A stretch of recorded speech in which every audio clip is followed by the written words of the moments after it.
What if I told you that the most powerful country on Earth, home to NASA, the Apollo missions, and the first humans on the Moon, can no longer send astronauts to space without Elon Musk's company SpaceX? That's right. Today, the U.S. space program, once the envy of the world, has become heavily dependent on a private company founded just 2 decades ago. How did we get here? And what does this mean for the future of American space dominance? Welcome to IT Observer, the channel where we explore the world of technology, innovation, and the future of humanity. If you're passionate about science, space, and the cutting-edge forces shaping our world, make sure you hit that like button, subscribe, and turn on notifications. We publish deep dive stories every week that reveal the hidden truths behind today's biggest tech revolutions. For decades, NASA symbolized American leadership in space. From the Apollo missions that put humans on the Moon, to the Space Shuttle program, the United States had unmatched dominance in human spaceflight.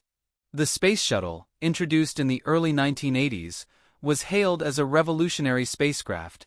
It was reusable, could carry astronauts and satellites, and served as America's workhorse for 3 decades. But the shuttle had problems. It was dangerously expensive to operate, each launch costing over $450 million.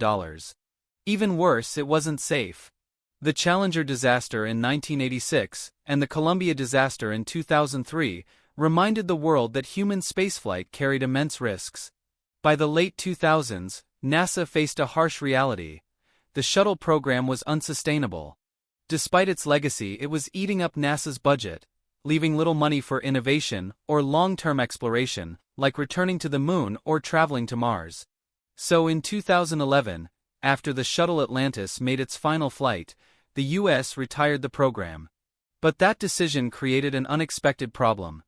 America no longer had the ability to launch its own astronauts into space.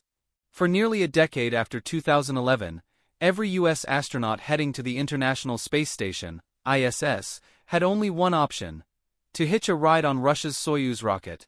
This wasn't cheap. NASA had to pay Roscosmos, the Russian space agency, up to $80 million per astronaut seat. Beyond the financial cost, it was a strategic vulnerability. The United States, which once dominated the space race against the Soviet Union, now relied on Russia to maintain its presence in orbit. This moment, when NASA found itself grounded, created the conditions for something new. If America was going to stay in the game, it needed a new partner. And that's when SpaceX stepped in. Back in the early 2000s, the idea that NASA, or even the U.S. government, would one day rely on a private startup to handle astronaut launches seemed laughable. At the time, space was considered the exclusive domain of superpowers and billion-dollar aerospace contractors like Boeing and Lockheed Martin. Enter Elon Musk, a South African-born entrepreneur who had just made millions from PayPal.